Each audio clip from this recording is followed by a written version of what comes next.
Unsyndicated presents What the Puck with Sean Baligian.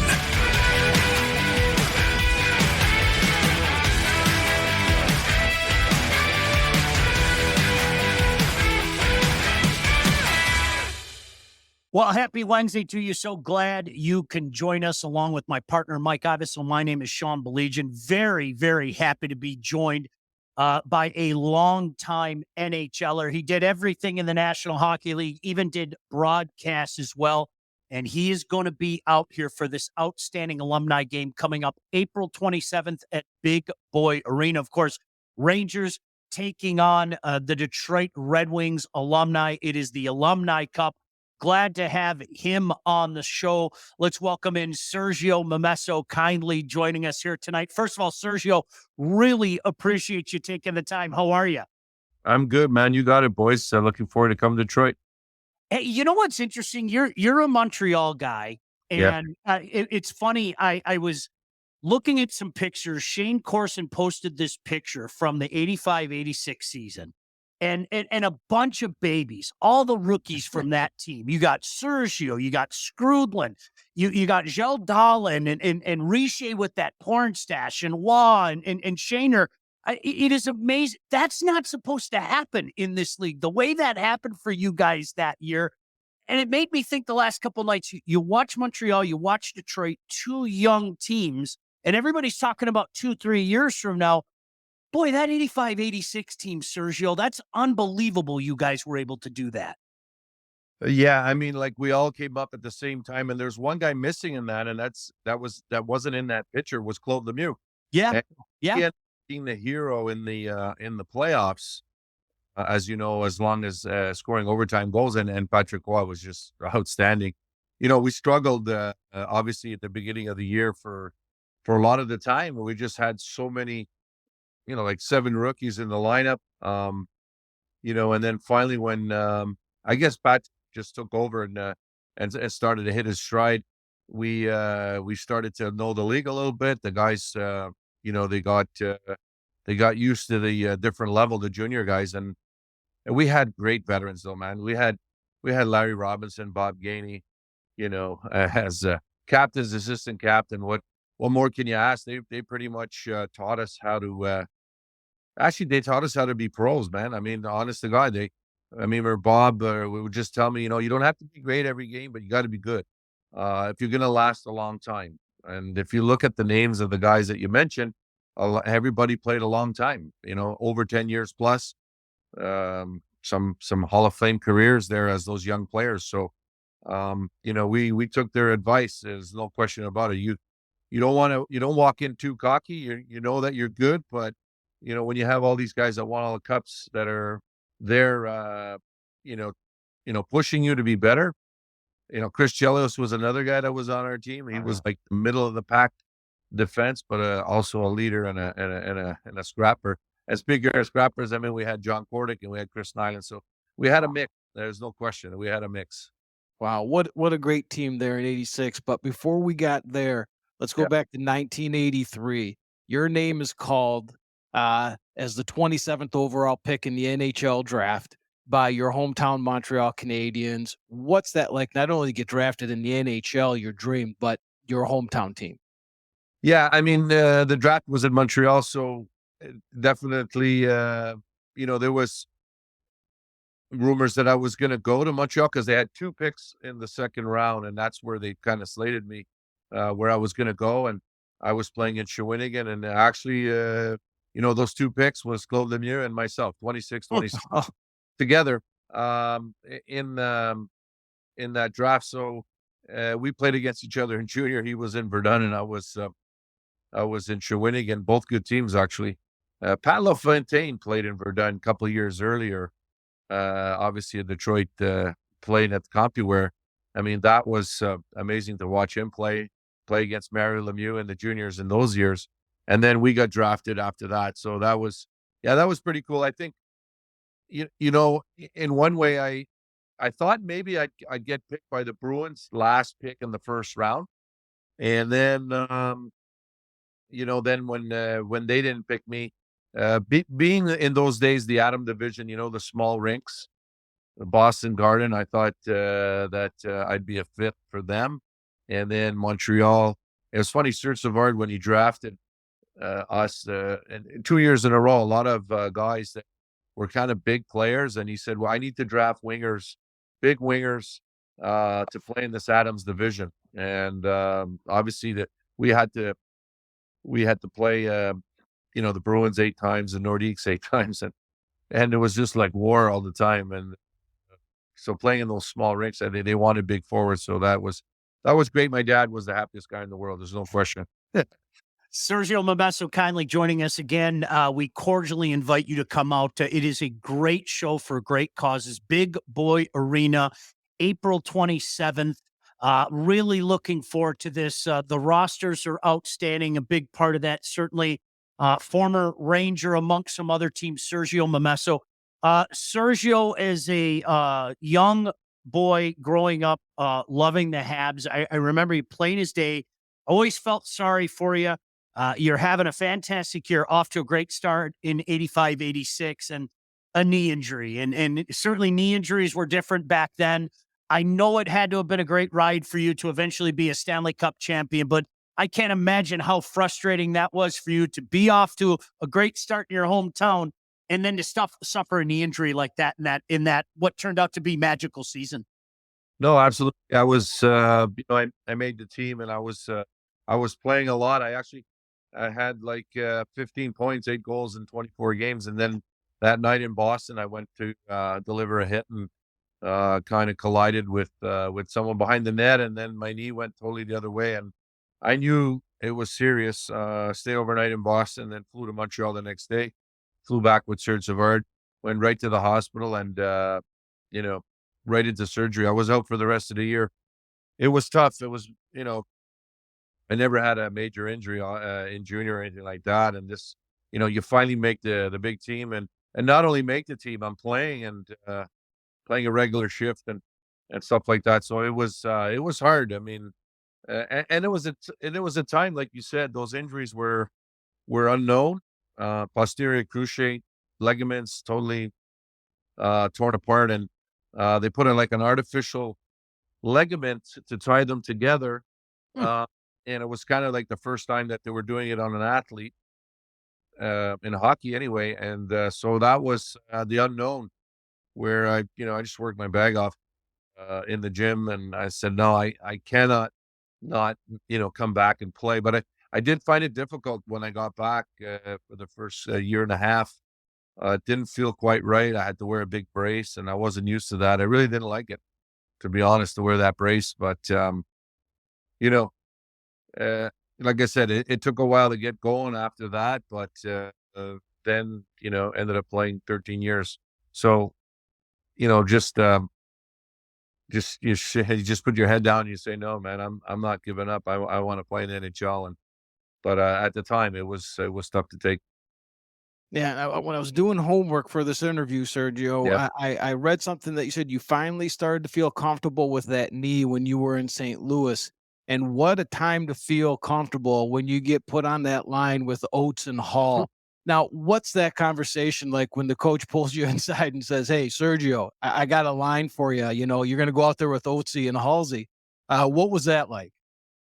Well, funny you should say that. I don't know if you know the conversation, but Brian Sutter was the coach, and when he did tell me that he wanted to put me with those guys, a little bit, I was used to playing on the first line in junior and stuff. I wasn't, in Montreal after that injury, kind of playing third line checker and stuff like that. But I got a lot of points in junior, so I was confident that I could, do my job and compliment those guys, and also protect Brett, right?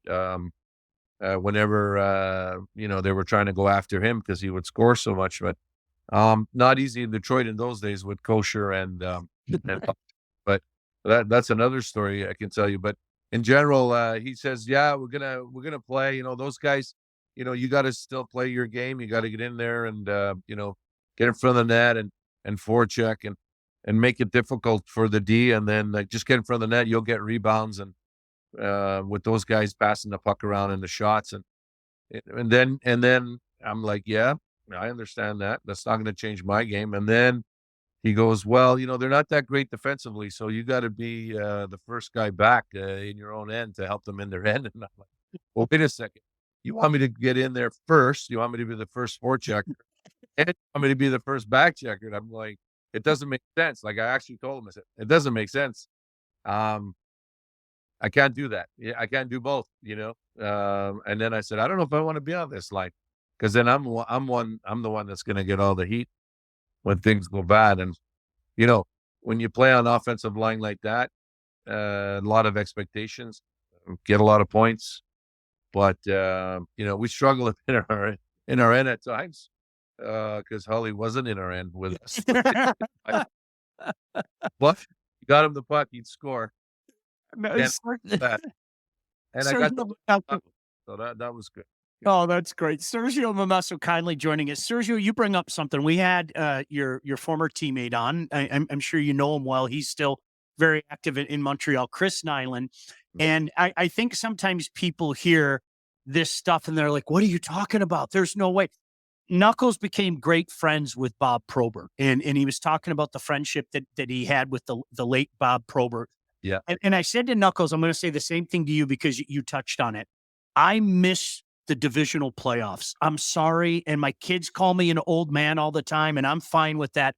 There was nothing like, you want to build a rivalry, have Montreal and Boston play each other 8 times a year and then see themselves in the playoffs. Have the Hawks and Blues play each other 8 times a year and see themselves in the playoff. There was just something extra special about that. But I know you touched on Bob and Joey. What are some of your memories of those battles?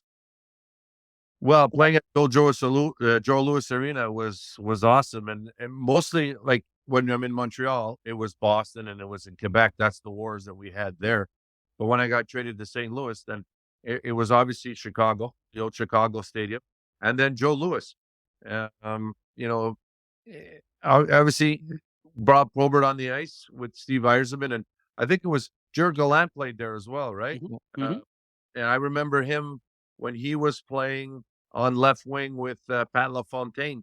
So he was kind of protecting, Pat LaFontaine and Junior, and we know Bob was protecting Yzerman, and that's the way the league was. I mean, like, Semenko was playing with Gretzky, and guys would ask me, like, how come you don't hit Gretzky? And I go, simple, 2 words, Dave Semenko. Be the same thing about Yzerman. Why don't you hit Yzerman? Well, Bob Probert and Joey Kosher. I mean, they I always loved that. I remember seeing that T-shirt, give blood, fight Probert, that in the stands. And, I had a lot of respect for Bob. I mean, I was a, like a power forward, I guess, and I would scrap when I'd have to. But I remember my dad telling me too, my dad came from Italy, and he didn't know hockey, but he knew that, he said, son, you shouldn't fight Bob Probert. And I said, I know, I shouldn't. You're right. But if it happens, I'm going to have no choice. And things happen in those games, but I never did. I did meet Bob after a couple times for some events here in Montreal, and it was kind of sad when I heard that he passed away. Of course, a lot of respect for what they did, and I did end up fighting Joey Kosher at the Joe Louis, and hung in there. It was a tough dude as well. So you have your battles, and then you respect the guys later. So listen, you want to go out and run good players in our day. Well, then you gotta pay the price. You gotta fight the tough guy, and if you're willing to do that, go right ahead. I think I played hard, but in general, I played fair. But if I had to go for my teammates, I did. But I knew I wasn't stupid. I wasn't going to run Steve Yzerman. And you talk about Probert and Kosher, but let's not forget, you guys had Chase, Twist, and Ewan. You guys were a big, tough team. And when I was looking this up, I kept thinking, poor Vincent Riendo. I think Probert ran him almost every time you guys played. You guys needed something to protect him. Well, that's what I was saying. I was just saying, I hope he doesn't run the goalie when I'm on the ice, because then you have to jump in. I mean, that's the way it was. Hey, listen, it was the Norris division. And you remember the nickname that it was called? Black and blue? No, the Chuck Norris division. The Chuck Norris division. There you go. Yeah. All right. Oh, the Chuck Norris division. And then also Minnesota had Shane Churla and Bezel and Tenorti. And I don't know. Even Toronto, obviously, with Kordic was back. He got traded to Toronto. So Kordic was there. And then obviously Wendell Clark and Todd Gill would drop them. Bucks, right? They had their Crimson. And so, yeah, there were long games. I mean, every game was 3.5 hours. And that's just the way it was, some nights. But I love the old Joel Arena. I love the old rinks. I miss the old rinks. I love the Chicago Stadium. Favorite. And Boston Garden, all those places. Scary places like the Philadelphia Spectrum. Jesus. Not the I was lucky. I was a big guy. I could take care of myself, but there was a lot of guys that were not they were not too happy going in those rinks. It was tough for them to play in, and I see why, not easy. Sergio Momesso, he's going to be out here with a ton of fantastic players. Once again, please come out and join us. Very honored to be a small part of this broadcasting this game. Original Six alumni matchup, Rangers, Wings. Once again, Big Boy Arena, April 27th. Sergio, when you look back in your career, I mean, take a look at the markets that you played in. I mean, St. Louis, that was a very special time for the Blues. Obviously, you didn't get to the ultimate goal, but I mean, here's a kid in Montreal, like you said, your dad from Italy. You play in Montreal, you play in St. Louis, you play in New York, you play in Toronto. I mean, you want to talk about hockey markets. What a blessing that had to be over the course of your career to play in hockey markets like that. Well, yeah, and you just happened like from St. Louis. I actually got traded to Vancouver. That's right. That's right. Yep. I was there for 4 years, and actually those were the prime years of my career after St. Louis. Really, I have 2 of my kids were born there. We went to the finals in '94 against the Rangers. We had a big team, man, and we had a star on our team called Pavel Bure, who just came on the scene, was like, wow, this guy's going to be awesome. So, I mean, the Toronto was just near the end of my career, a little bit of a flip there. I do like the fact I got to play with Doug Gilmour and Matt Sundin. I go back at the players that I played with too. Going to New York, got to play with Gretzky, Messier and that crew. So a lot of great players that you play with during your career, you look back and you say, well, it wasn't too bad. So I was pretty fortunate in the sense I got to play with teams that I was always in the playoffs. So that was one thing I look back and I said, yeah, every team that I was with made the playoffs. So that was good. It's the best to play in the playoffs, man. There's no other feeling. You can't describe it unless you're there. And when you hop on the ice and you're ready to go in these games. So playoffs, man, I still love to watch them. So I can't wait till the weekend. Though I'm sorry what happened to the Wings there. Yeah. But you got to beat the lower teams if you want to get in there, and they didn't. So unfortunately, and but the playoffs are fun. There's no question. You guys have been in Detroit. The consistent. How many years did they make it in a row? Over 20 years or something. Like that. Incredible. I wanted to bring up the Vancouver situation because everybody talks about that Rangers team, rightfully so. I'm taking nothing away from them. Messier, the guarantee, Mateau. I think people forget how close you guys came to winning that. You guys had a wagon, and obviously Bure was at the front of it, but I mean, that came down to literally a draw in Rangers zone with just a couple seconds remaining. I think people forget as they pontificate about 1940 and breaking the curse. I think people forget how close you guys came to winning that series. We were a goal. I mean, we lost 3-2 Game 7 in Madison Square Garden, and you look back at that series. There's a couple of turning points where, we got a split in New York because we started there, and they had the best team like on record during the year, but we were just rolling in our west side, and we just, when we won the first round against Calgary, who was a very good team at the time, beat them. We were down 3-1, and then we won the next 3 games in overtime and the last one in double overtime. And I said, once we did that, I mean, we rolled over Dallas in 5, and then we beat Toronto in 5. And then, we were in the final, and we were like, we deserve to be here. It doesn't matter. We're playing our best hockey. And we came back to Vancouver, and we lost both games in Van, so that got us down 3-1. But we came back. We went to Madison Square Garden. Everyone thought it was over. Game 5, we were going to give up. But I I tell people, you don't play for 2 months and then just say, oh well, we did it. We got to Game 5 and give up. And we won that game, and we forced them to come back in Van. And our thought was, if we won Game 5, we're coming back for Game 7, because there's no way they're going to win Game 6. And which exactly what happened. I think we beat them 4-1 there in Game 6. So once you get to Game 7, I mean, pretty much I look back at that game. We got down 2-0 in the first, and that kind of put us in a hole. It's so hard to score goals in such a tight, intense game. So I look back at that first period. I'd love to take that first period over again. We ended up losing 3-2. So that goes to show you that first period was the difference.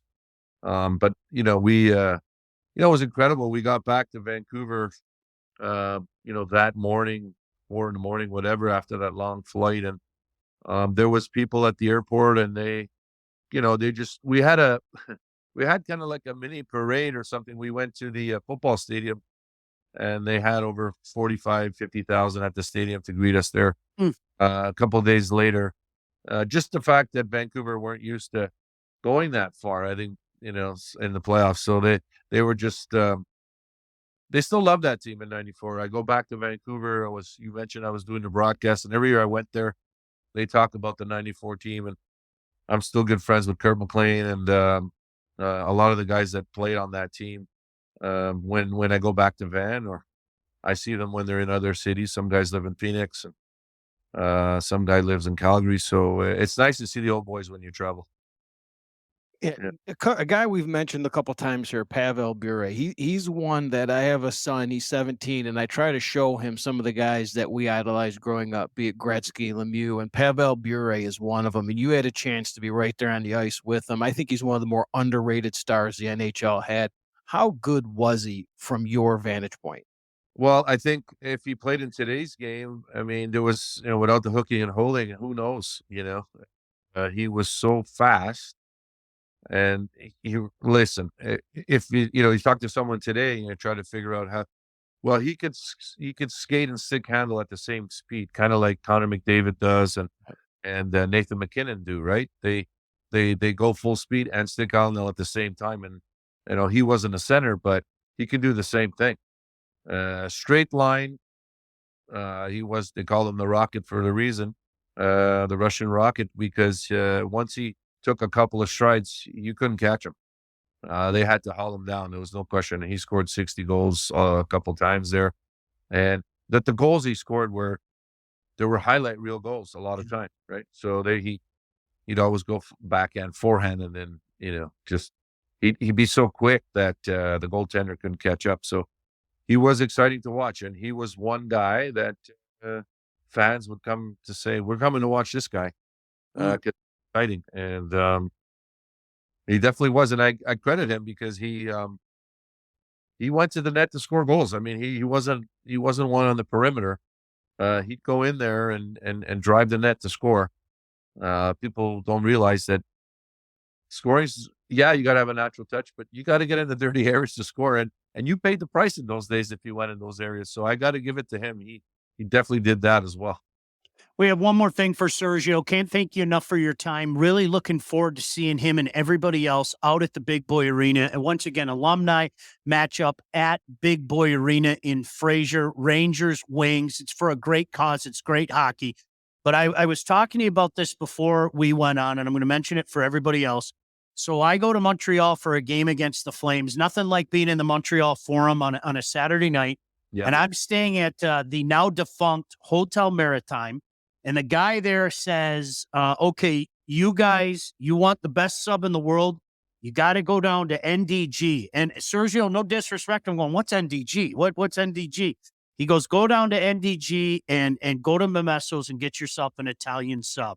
I know it no longer exists, but for the benefit of everybody out there, is Momesso's going to make a triumphant return? Because I'll tell you what, Sergio, A lot of times somebody tells you to check something out, and I had my smoked meat the day before, so I was ready for an Italian sub. But it's got to be awesome having, I guess, a place with a legacy like that in Montreal, and a legacy that may be continuing. Over 40 years. Listen, my dad bought the restaurant in 73, I think. It was just a pool hall, like a pool hall. NDG stands for Notre Dame, Notre Dame de Grâce in French, Notre Dame of Grace. So we just call it NDG because just to make it simple, abbreviation. And this was English neighborhood, pretty much Italian immigrants, Irish, Scottish, and local hangout. My dad would have them play pool and play cards and then make some coffee and stuff like that, and then want to keep the guys there. So he started making some sandwiches, some sausage sandwiches, and then putting a little hot peppers on the sandwiches and stuff. And at the time, people from the neighborhood knew the place. But then once I made the Habs, we got some good publicity. It started to get a lot of traction. And then people from other parts of the city started to come and said, you got to try this. And it just grew and grew. And a lot of I have photos there. A lot of the hockey guys would come there, Chelios and Nyland. I had the team there when I had, they used to come, we used to go there sometimes after lunch, have some pints with my dad and the boys. And, it was just a different time. And even when I was in St. Louis, we had a day off. I brought the guys there. So I had a lot of the guys come in when they came into town. They come, Vancouver guys have been there. The Rangers, one time we left after the game. I got my brother to bring the sandwiches to the forum, and then we brought them on the bus before we went on the plane. It was like, guys are like, wow, this is awesome. So yeah, it's a long time. My parents passed away, but my brother, who just retired at 69, had enough of the restaurant business. But the Momesso name is still with me. I own the rights to the name. People are asking me, when am I opening in another part of the city? I said, time will tell. I said, we'll take a breath here. We'll take a look. But in the meantime, I started making jars. So we started making jars, my wife and I, of 4 different type of hot jars and stuff. And we got them in the grocery store. So I'm going to bring some to Detroit. And you guys could try some. Outstanding. So that was the sauce that kind of went in the sandwiches. And then we added some more. And so kind of diversified a little bit on that. Keep the name going. And so I'll bring some down when I come down to Detroit. No, appreciate that greatly. And I say it again, they were fantastic. Buy the bread and the sausage, and we'll make a sandwich. Count me in. Yep, that's our jam. We will bring the sausage. We can do that. Yep. Hey, Sergio, really appreciate it, man. Thanks for the memories. I think I can speak for a lot of guys. You were always a guy that you're being humble about yourself, but pretty tough guy, a guy that could play and a guy that could stick up for himself and his teammates as well. Really looking forward to seeing you in person once again, April 27th with Ranger Alumni as they take on the Wings here at Big Boy Arena, April 27th. The Alumni Series continues. And I can't thank you enough for your time, Sergio. Thank you so much. And again, look forward to seeing you next week. It's upon us already. Next week, man. We'll see you guys there. Outstanding. Thanks so much. Sergio Momesso kindly joining us here on Off the Air. What a great guy. Awesome. Awesome. I'm not joking. So I saw that picture. I think Shane Corson posted it. And usually those guys were babies. Like Jal Dahlin. Remember Jal Dahlin? Yeah. Oh, my goodness. He had that magnificent rookie year. And then I think the NHL was too much for him, to be honest with you. And he headed back. But unbelievable. But when you start to name it, you don't really think about it. Then you start naming it. And Sergio, of course, adds in Claude Lemieux into there. Yep. You look at that, and I can look at you, and I'll ask you that question. As that fan in 86, how many did you think were coming after that one with that young team? Oh, my goodness gracious. Okay, so 87, I thought they were going back to back. I really did. Yep. They ran into Hex on the Flyers, as you remember, and all that. 88 was... Chris Nyland was on. It was the end of Puddinhead. Yep. I think they still the best. There you go, Knuckles. Ever. Greatest nickname ever. I think all those guys got tired of Puddinhead. And then 89, I've heard multiple guys say this when they lost to the Flames in the finals. They felt like the Flames were the better team in 86, but Patrick Waugh did Patrick Waugh things. And the reverse happened in 89. They felt they were the better team, but Al MacInnis took that series over. I mean, he did. Al MacInnis was phenomenal that series. There's another name. Won the Conn Smythe Trophy. So, yeah, you're right. And then all of a sudden, then you had that mass exodus because you had Bob Gainey retire. You had Larry, which they should have re-signed. It was a gosh darn joke, to be honest with you. Let's get off that, and I want to get in. So Dave here says that yes, I'm watching some old Canucks Bure videos tonight. What a hockey player! I mean, that's going to be a rabbit hole that's going to take you forever. I'm being dead serious. He is one that I've tried to explain to Sebastiano at just how good he was, and I think Sergio summed it up with saying he could score 60 goals in today's game, especially without the clutching and grabbing. Because if you watch the videos, there's someone on his back almost every goal. It was okay. So there were guys. Go back and look at pictures, okay? And Tammy said great interview. She also said amen, Sean, when I talked about the divisional playoffs. I don't get it. It makes no sense to me. I went on a mini rant about it last night after the Wings game. Okay, whatever. But go back and look at pictures. I mean, what the goaltenders were wearing back then was actually laughable. And guys would come down the near wing, the far wing, didn't matter, and let go of 35 to 40-foot slappers and beat goalies routinely, okay? You and I both know that never happens anymore. No, watch a game with us. We'll say it nonstop. Never, ever happens anymore. A guy like Bure, he would translate today. Yeah. Because not only did he have the shot, but he had that explosiveness. And, unfortunately for him, the body didn't follow suit. Yes. And Sergio also mentioned that he would go to the dirty spots. Not only would he go to the dirty spots, he wasn't afraid to throw the body. So, Dave, when you're out there getting the videos, I forget who it was on Dallas that I think I sent this video to you not too long ago where Bure gets cross-checked down in the corner.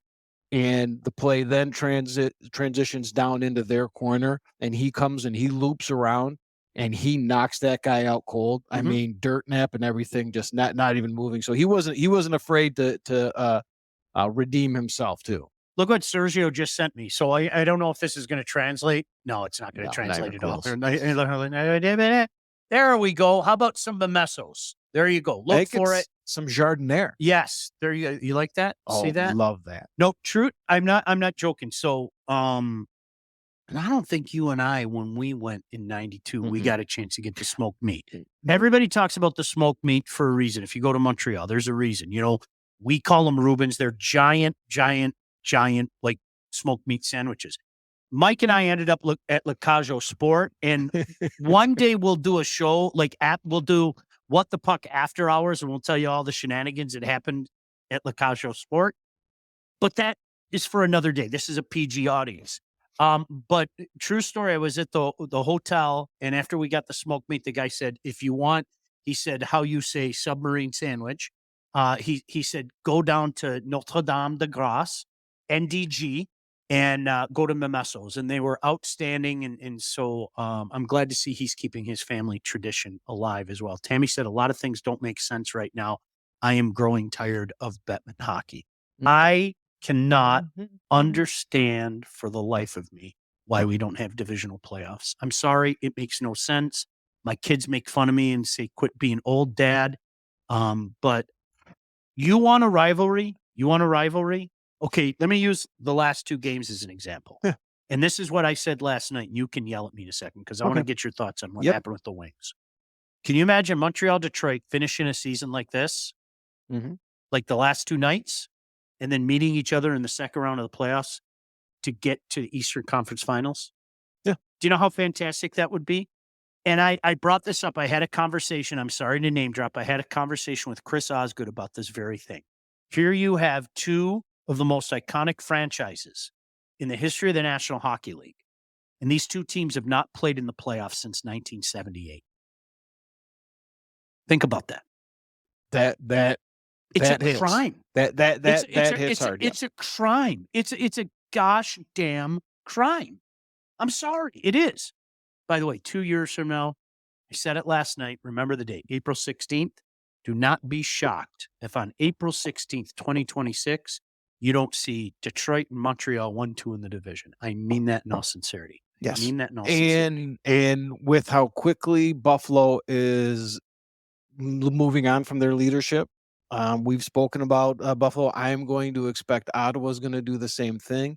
I think at that same time, I think you are going to see some battles within those 4 teams right there. Unbelievable. Yeah, I mean, the youth that's there. To harp on what you were saying when I was doing all this and trying to figure out some things to ask Sergio, and one of them was about how tough that Norris was, and it leads right into that, though. It was, they played 8 times. They played in the playoffs. But I am telling you, Sean, and I know you can attest to this, you were at home watching it, but I would be out. I'd be at a party, and I was like, where's your TV? We're turning on the game. Detroit, St. Louis is playing. Detroit, Chicago is playing. It. St. Louis, Chicago is playing. Like, I mean, it didn't matter. If a Norris game was going on, you were watching it. And we have mentioned this since we started this show, that regular season hockey's just become pedestrian. It's hard to watch on some nights, and that is why. Now, I want to give today's NHL one thumbs up, though. Okay, just Okay. one thumbs up. The first round is can't miss television. The first round of the Stanley Cup playoff is can't miss television. When we were growing up, so many of those first round matchups were just a joke. In the non-cost certainty era, you didn't even have to watch it, okay? The first round, I think you'll agree with me. I think the first round is unbelievable. Arguably the best round there is. It's incredible. As we're sitting here today, I'm looking at the matchups right now today, and there's 6 series I'm excited for. Unbelievable. That's unheard. And there's the only reason I'm going to watch the Hurricanes Islanders, or I'm interested in that, is your boy Patrick Waugh. He's really figured it out, I think, behind that Islander bench, and I think that could be interesting. I don't think they win. I'm not saying that. I'm even betting under 5.5 games, but there is 6 series that I can't wait to watch and bet on. Tammy said, I miss seeing Chicago. Tammy also said, I'm keeping my fingers crossed that Boston can make it past the first round. See, Tammy, I brought this up last night. For me, personally, one of the annual rites of spring, okay, you had the spring showers, you had all the leaves coming on the tree, and you had Montreal and Boston playing in the playoffs, either first round or second round. And like off the top of my head, 84, 85, 86, 87, 88, 89, 90, 91, 92. They skipped in 93 because the Sabres pulled the upset. 94. Come on. And that's like those things, that's awesome. So when you talk about wanting to make a rivalry, you can't force feed a rivalry, okay? Sometimes there's a spark that will start a rivalry, but you can't force feed a rivalry. You want to create a rivalry? Well, you know what? Have some continuity of these teams playing and the potential of, okay, we remember what happened in the first round last year. We're going to remember that. We're going to take a rain check, and my goodness gracious, it doesn't make sense to me. David said, I got my TVs all set up. One with the antenna that gets the CBC Channel 9. I love it. It's the best. Are you kidding me? It's the best.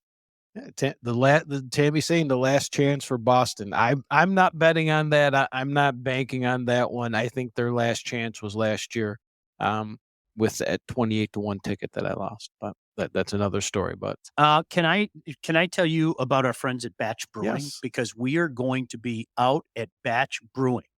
We'd love for you to join us. Draft night. How about this? You can go to Batch draft night or any night, as a matter of fact. Located in Corktown, we are going to be out there doing a draft show, literally 6:45, taking you right up to the draft. Craft beer, scratch kitchen, fantastic menu, smoked meat. What more can you ask for? They are the official craft beer sponsor of Off the Air. We'd love for you to come hang out with us. Make sure you check out what's going on at www.batchbrewingcompany.com. But yes, we're excited to be out there again next Thursday for the draft. We're going to take you right up to the draft. Draft starts at 8 o'clock. We'll be out there 6:45 to 8. Some special guests. We'd love to see you out there as well. Tim said rivals or regular matchups in the playoffs. Boy, oh boy, But you said you can't force feed it. And No. when you're playing a sport like hockey, you don't have to force feed it. Repetition, repetition, repetition. Let the boys play each other. You are going to hate them. You are going to not like them. Something's going to happen. It carries into the next game. Then you get in the playoffs when it means something and they're playing hard, and it goes from there. Look how smart Blake is. Blake is such a smart human being. Blake, can you show everybody what Sergio just sent me? Now, I'm going to take a picture of this so I can show Sergio that we're pimping his product too. So I'm going to send that right back to Sergio. And there you go. Great stuff. We appreciate it. All right, I'm going to shut up for a second. Okay. Because Blake and I talked for about an hour plus last night. Kind of the Red Wing postmortem, so to speak. Shep and I talked about it today. This is a question I asked everybody last night, pal, while you were sleeping. I did. And for Blake, I was there as you started talking, and your lovely voice put me to sleep. So what did you ask? His anger puts you to sleep. Angriest human being I've ever met. How would you categorize the 23-24 Detroit Red Wings season? I'm not asking for a word or anything, but how would you categorize the season? Well, I mean, when you take a step back and you look at it and you're out of the emotion of what happened last night, it's a step forward. There's still a lot of steps that have to be taken, but it's a step forward. This was a learning experience. I know you've heard me say it. People that I've talked to, if you listen, you've heard me say it. You have to lose to win. You have to learn. You learn a lot of things within that. They're going to learn the little things, and this young team is going to learn how to be. Sergio mentioned it, how to be a professional. Yeah, how to take every game serious. When you have a 5-0 lead against a team like San Jose, you can't lose that game. No question. If you are a playoff team, you can't have the march that you had.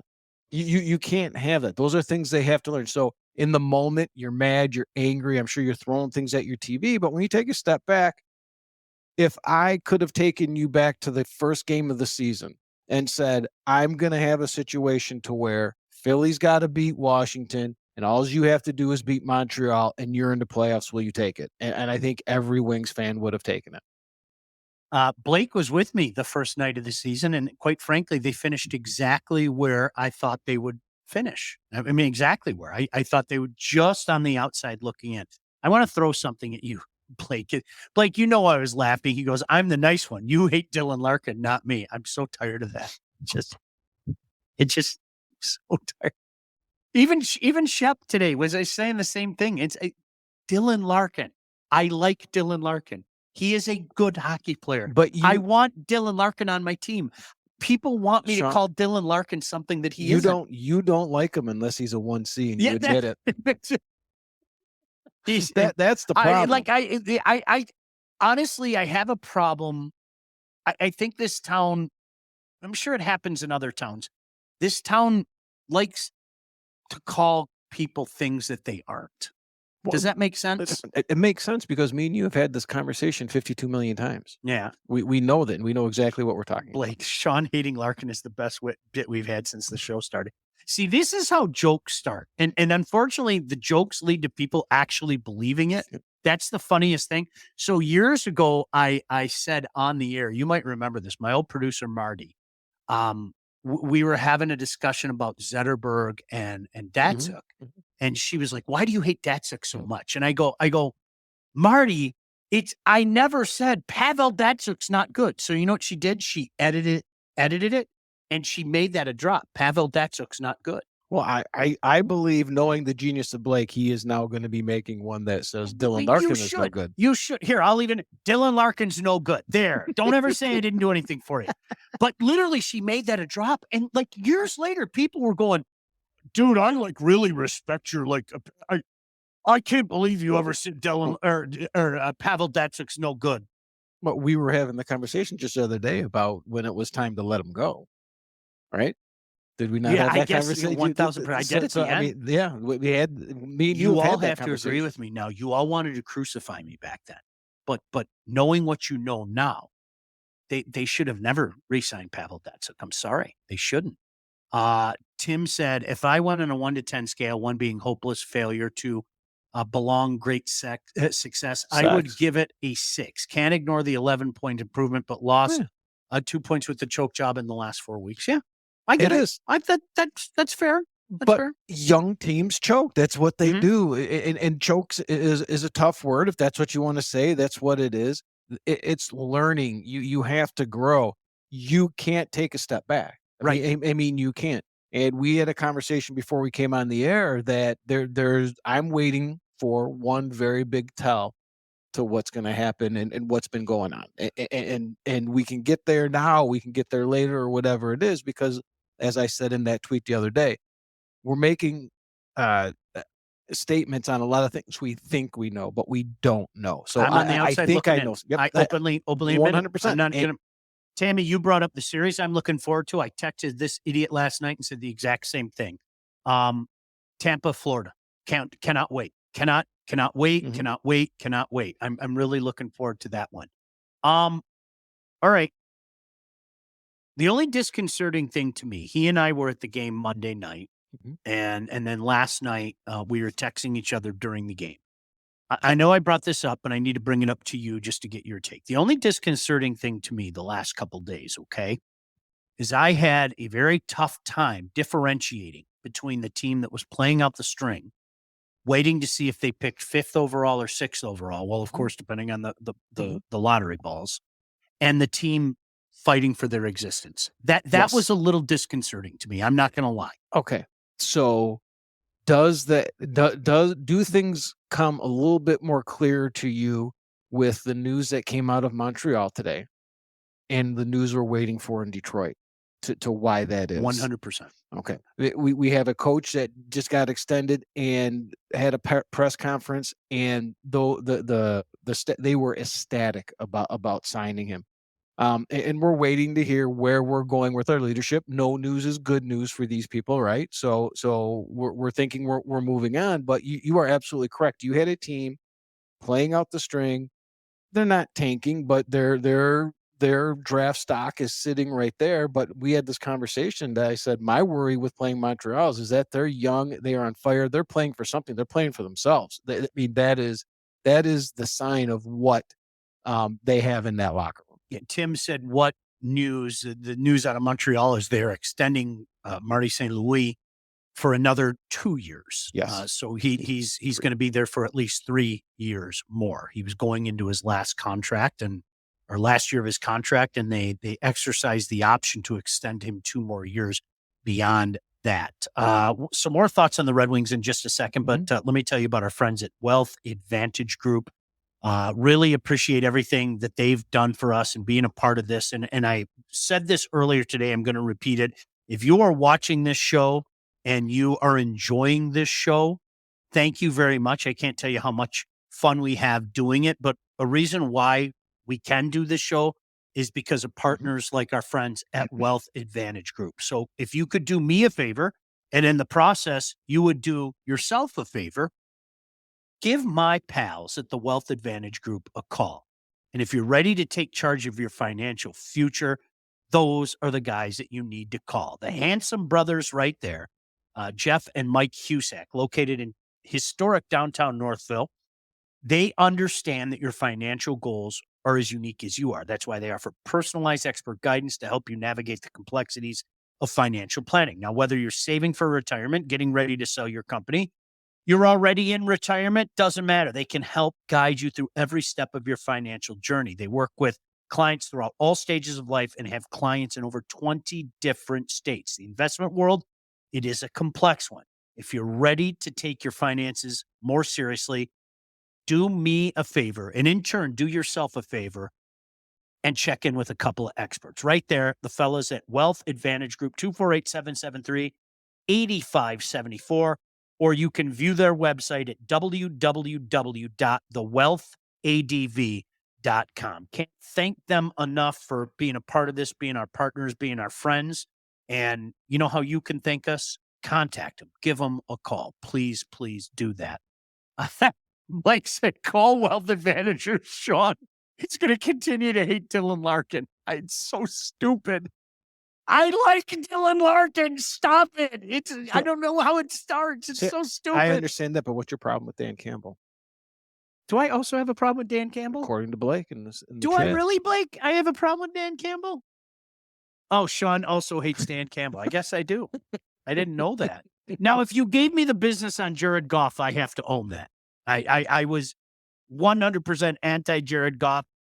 Didn't think he would be the quarterback here when the Lions got good. I'll keep owning that. No problem at all. So when you look at this Red Wing team right now, yes, okay, there are things that have to happen with this team. Watching Lucas Raymond grow up before our eyes in the last week is awesome. Okay, I mean, awesome. I look at this defense core. You and I have talked so much about the goaltenders, but let's talk a little bit about this defense core. Legitimately, in my opinion, this is a defense core that it would be in their best interest to turn over half of the defense core. Yes. And the conversation that we've been having is that it was made a little bit easier with Edvinson's transition in. Now, again, let's not go where we accuse people of going and saying that this guy's a number one. He's going to be an all-star. He's the next. He's Yzerman's headman. He is a very nice player. He fit in very well. I think he made a lot of plays. And this is also playing with one of those defensemen that I believe has to go. But unfortunately, this is going to be it's not only getting guys in, Sean. Yeah. It is going to be managing these contracts that we have back there. Because we have a few contracts. I'm trying to pull up my cap friendly here.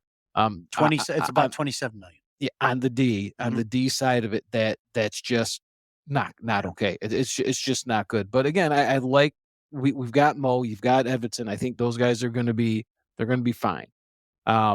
They're going to have to bring something in, but now you have to manage these cap, and you have to manage what are you going to bring in? You know, my big wish, and it was my play GM wish, was a young Noah Hannafin, right? But that would have cost us. It's going to cost you a roster player. You're going to have to be trading a roster player. You're going to lose assets, and then we don't have the money to do that on our backside. As Tammy said, you have to take care of Mo and Raymond. So it was interesting to me hearing so many people talk about, because the cap is going to go up. It sounds like it's going to go up about $4 million. And the Red Wings are going to have $27 million to play with. It was amazing to me how many people were immediately doing what you were talking about, be the GM, and they forgot exactly what Tammy brought. A lot of that $27 million you have to invest in making those guys stay. I mean, those are linchpins. And I brought this up, to the people out there, Mike, that were, are giving Steve Yzerman the business. And I don't think it's fair. I don't. Sorry. I don't. Can you imagine, forget about talking about the two starting points that he had in Tampa.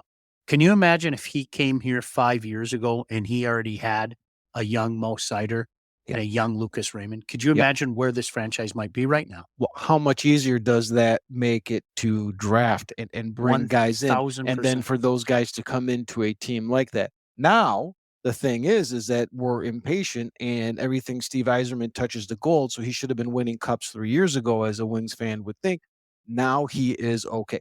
The cap, again, is going to bite you. We got to watch what we have here. And we've had this conversation about these two contracts that are obviously going to happen coming up here in Mo and Raymond.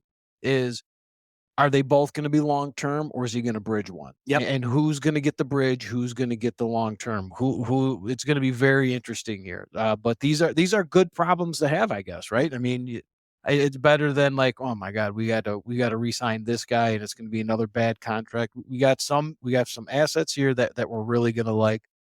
How he's going to manage the rest of this, I mean, I don't know. Yeah, it's going to be interesting. And listen, I understand that expectations change during the season, and this is a team that should have made the playoff. I think at the end of the day, they finished around the spot that a lot of people, yours truly included, thought that they would finish. I would be more disappointed if there weren't a lot of positive things to look forward to. And there are a ton of positive things to look forward to with this franchise right now. And I'm sorry, I think it's low-hanging fruit if you sit there and talk about getting rid of Steve Yzerman. I just think you're trying too hard. I just do.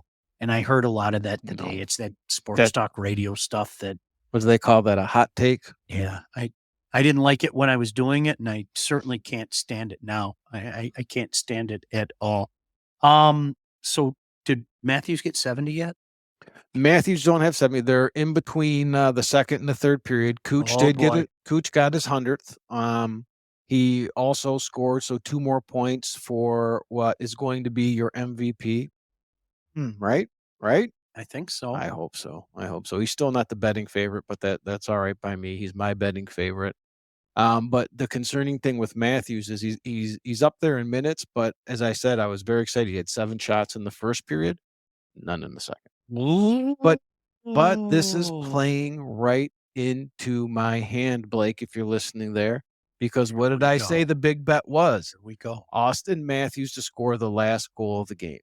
Now, my brain, when I did that, was empty netter, right? That's going to be 70. He's going to get 70 on the empty net. Now it's a blowout. I'm telling you, that 5-2 goal, boom, last goal of the game. He's getting 70 tonight. He's going to get it. I think so, too. Hey, let me tell you about our friends at Legacy, and I'm going to say the exact same thing that I said our friends at Wealth Advantage. We appreciate you watching. Hopefully you're enjoying this. We are having a blast. If you could do me a favor, and in the process, do yourself a favor, just call these guys and get yourself a quote, because thousands of Metro Detroiters have already called Legacy Partners to get help with their home, their auto insurance, whatever the case may be. They are one of Southeast Michigan's top independent insurance agents. They provide a full-service, one-stop solution for all of your insurance needs, personal, business, large, and small. The difference with Legacy Partners, they go in and fix mistakes other agents have made. They ask the right questions to get you the right coverage put in place. What are you waiting for? Just call. You have nothing to lose, everything to gain. Get yourself a quote. Chances are you haven't checked your policies in the last year and you're paying too much. You could be underinsured. Give Legacy Partners the chance to help with your home, your car, life insurance, Medicare enrollment, or your business insurance needs. Give them a call today. Please say that we sent you. I promise you, Joe and Alex and Dave will take great care of you. We are so happy to be friends with these guys, partners with these guys. Help the people that are helping us. 586-209-4106. That's 586-209-4106. Or go to legacypartnersins.com. All right, good stuff. No, appreciate that. Gordy said, Al Ifredi had an opinion on open netters. Fantastic. Yes. Blake, what am I call Legacy, or Sean is going to start hating? Who am I hating now, Blake? Can you just, you've been mean all day, so you may as well start. You'll probably start hating me. Well, you have been very mean. There's no doubt about that. There's no doubt about that. That's not true. What are you looking at now? I am looking Are you at doing here. betting things No, again? no, Is this where I walk away? No, I'm not. Hi, Sean. betting Adulting here now. I sent this to both of you guys so you can tell me who your MVP is. Right. It's Statfleets. You know I can't speak. Mhm. But it has 8 categories: points per game, total primary points, percentage of teams' goals with a point, total non-empty net points, 5-on-5 points, primary shot attempts, blah blah blah blah. Kucherov is leader of 5 of the 8. You're throwing a lot of numbers at me. I know. I'm telling My you. MVP is Dylan Larkin because Sean hates him. Such a piece. And then he disappeared. Jesse, my buddy Jesse, Hubie. Yeah. Jesse just emailed me and asked this. Brett asked the same question. What is more difficult, 70 goals or 100 assists? What do you think? Wow, that is a great question, because you're talking probably similar. I think more people have scored 70 goals up to this year. Only 3 people had had put in 100 assists, and that was Orr, Lemieux, and Gretzky. Gretzky did it 572 times. This Documented. year we've got Cooch and McDavid jumped into that. And I understand what people are going to say. Well, you can get 2 apples on a goal, et cetera, et cetera. I'm still going to say goals. Sorry. I just think, especially in this league today. Yeah. There was a time, hey, look, Solani scored 76 and look, McGillney scored 76 and you scored 70 goals and he scored 70 goals. In today's league, I'm sorry, to score 70 goals. To me, it's unbelievable. It is harder, but I would be hard to say that the goals gets the MVP over the assists when you look at the totality of everything. When you look at the fact that Nikita Kucherov has been a part of, I think, 51% of his team's goals, whether scoring it or assisting on it, that is the highest, I believe, since I read it was like Yager did it like in 93 or 94 or something like that. That is ridiculous. Not 51% of your team's goals to be done. What year was it? I think it was 90. What was it? Wasn't it like 12 different players had over 50 goals? It was insane. Like there was one year where was it? It may have been even higher than that. But I know there was one year 12 or 14 different guys had over 50 goals. And then, of course, 92, 93, I mean, you had multiple guys with 70 plus. It's insane. We haven't seen that stuff in a long time. No. It's have you changed at the beginning of the year? Mm-hmm. The beginning of the year, I said Colorado over Carolina in the final. Okay. With the playoff starting, I'm going to give you an opportunity to, you get a rebate. You can change your mind on what you thought. No. Now, people get confused sometimes with what I've got because I have 2 bets. Again, not to go betting, but I have 2 bets. One of them is Florida, which was my team that was going to come out of the East. That is my team from the beginning of the year. Then the Colorado Avalanche was the team I had coming out of the West. I do have a bet on the Canucks, but that was just because of the number 43-1 that I got at them early in the year. So since we've been talking, it's been Florida and Colorado. And this is the thing. My bets, if you look at my bets that I'm going to be putting in, you would think that I wasn't going to stick with it because I'm not betting on either of those 2, but that is where I'm sticking. By the way, remember I said 12 or 14? It was 14 in 92, 93. Over 50 goals. Jeez, Pete. 90 was like that as well. Hold on. Now, can you look that up?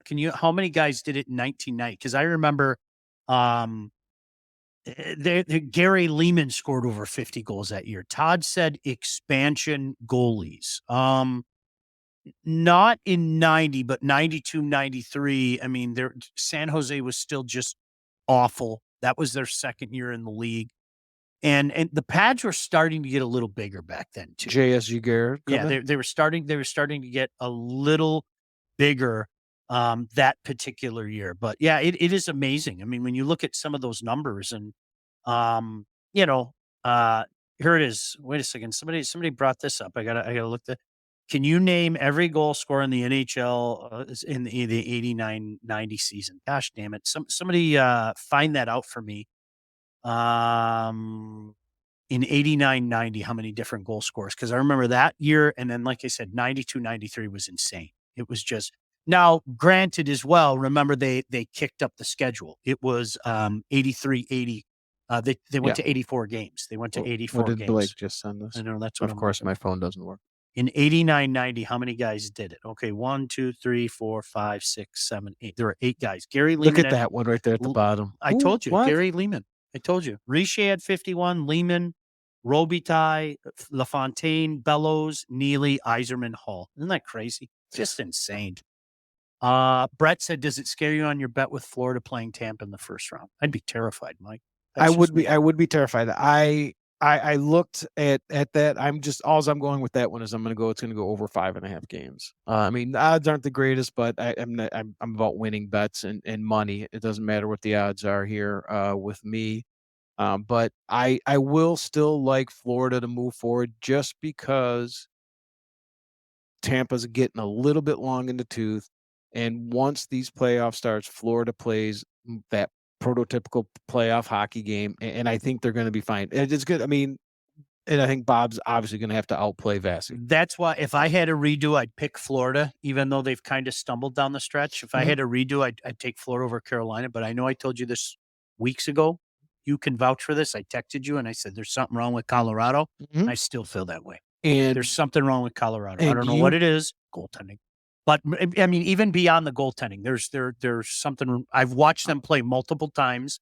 There's something amiss. By last check, I believe he was under 900 save percentage. I think it was like a point. You just can't do that. You can't score enough goals for that. I think the team kind of feels that way too, if that makes sense. And what a terrible matchup for them. Oh, terrible matchup for them with the Jets. And misery. again, and I made this statement, was it 2 or 3 weeks ago?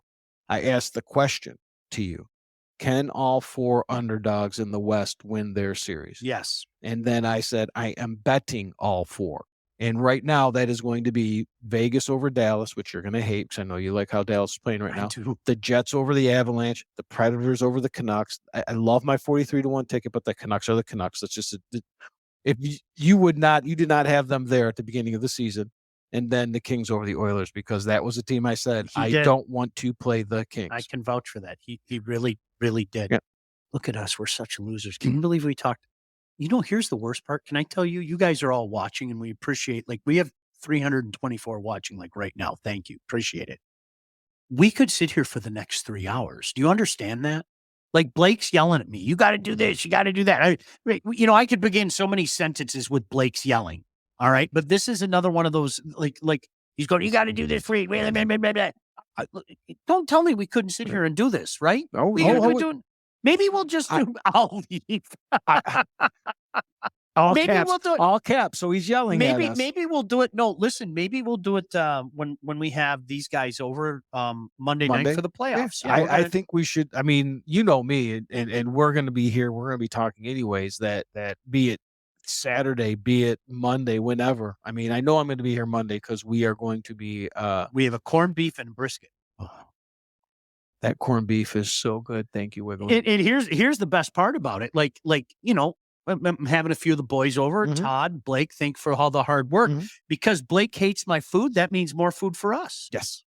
And if we can time it out, I believe I'm going to do some shotgun shells.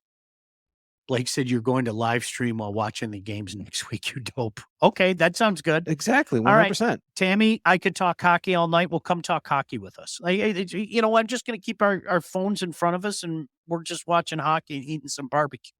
That's the way it goes.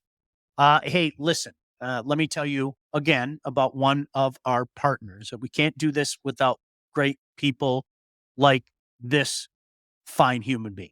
Lindsay Broadwell. When it comes time to get yourself a house, buying, you're selling both, you need to contact the right agent. There's your agent, Lindsay Broadwell. Your house is probably the biggest investment you'll ever make, and that's why you need a pro. Lindsay grew up on the mean streets of Northville and has expanded her team all over Southeast Michigan. She's an expert in all facets of the business. When it's time to move, our friend Lindsay and her team will make sure you get the most out of your house and everything goes smoothly when you're finding your new home. Buyer, seller, first-time buyer, it doesn't matter. Make sure you contact Lindsay at BroadwellHomes.com. She will help you with everything from start to close. Licensed realtor at Real Broker LLC. Start your search today at BroadwellHomes.com. And seriously, I can't say this enough. I'm so appreciative of people like Lindsay and our friends with the Detroit Sports Commission and the Motor City Rockers who are going to be in action this weekend. Go out and support them. I'm going to try to talk the boys into coming out on Sunday, if necessary, mind you, if necessary. Yes. And of course, Legacy and Wealth Advantage, we can't do this without them. So if you could do me a personal favor, look into everything that those guys are offering. Tell them that we sent you. We would appreciate it. Give you a tip of the cap for sure. As we were talking the other day, what does it hurt to make a phone call? Ask some questions, see what they're doing, and don't hate dogs. Boy, Sean. Now you're really. I mean, you're digging deep. You now. Can't hate Nelly. I can't hate dogs. You can't hate Nelly. I showed you pictures of Nelly the other day. Oh, that was really cute. Actually, yeah, that was really cute. Great atmosphere, by the way. Before we get out of here, Little Caesars Arena was off the hook on Monday night. That atmosphere was unbelievable. That was one of the best viewings I've had in a long time, Mike. Oh yeah, I got to walk out of the Players Club that we were in, and what Stanley, I'll never forget his name. Stanley let me stand there. I was literally probably 1 foot from Martin St. Louis, right there on the bench, and Hudson and the boys, and watch it. And it was great to see. I mean, yes, there was a ton of Habs gear there, but it was a lot of Red Wing stuff. The fans were going crazy. It was electric, and it was just great. It was great to see that it's finally there. Because if you remember when that stadium first opened, they complained about all the empty seats, and they had to change the color of the seats and all that. It was unbelievable. It was great. We have to thank them for taking it too. Jesse said shells are so underrated on the Smoker. Our mutual friend Freel and I look for excuses to make them. When are you coming over? Come on. And mine Come will, on, of course, Jesse. and of course, mine will be gluten free. Yes, absolutely. Let me throw this out there though before we get out of there. As I was saying, thanks to Sergio Momesso, next Saturday is the day. Make sure you get out to Big Boy Arena. It's going to be awesome. The first game was great. This one's going to be even better. Rangers, Red Wings, GH Pastor Foundation for Kids. We raised over $30,000 for various charities last year. 2:00. The Stanley Cup's going to be there. Vladdy's going to be there. Karen Newman is set to return. There is a VIP after party at Cicerelli's as well. And I don't know why, but they asked me to kind of be the MC for that and talk to a lot of the players and interview the players on site. So I'm looking forward to that as well. Calling the game and have an opportunity to talk to some of these guys in person. So we'd love to see you at the game again for a great cause. And then you can come out and we're going to have some, intimate conversations with a lot of these guys at Cicerelli's. So hopefully we'll see you out there. All right. Any final words? The only final word I have is there's 12 minutes left to go in this game. We know that Matthews is going to score, and this is playing right into my bet. The later this goal, the better it is to be the last goal of the game. Yeah, he's going to score. That's just the way it is. All right, Blake, thank you. Todd, thank you. Thank you, Sergio Momesso. Thank you, all of you guys, for coming out and watching this and being a part of it. Always a pleasure with you, Mike. Yep. Tammy, thanks for always being one of the biggest hockey fans I know. That's why I love you. For everybody involved, I'm Sean Belegian saying until next week, bye. What the Puck, featuring Sean Belegian. Produced by Todd Losey and Blake Matrazek. Executive produced by Sean Belegian and Todd Losey. Theme song and incidental music by Elliot Middleton. Engineering, mixing, and graphic design support provided by the Unsyndicated podcast team. Don't forget to like and subscribe to What the Puck on all your favorite channels. While you're there, be sure to rate and review the podcast. Got something to say to Sean? Call the Unsyndicated hotline at 248-237-3257.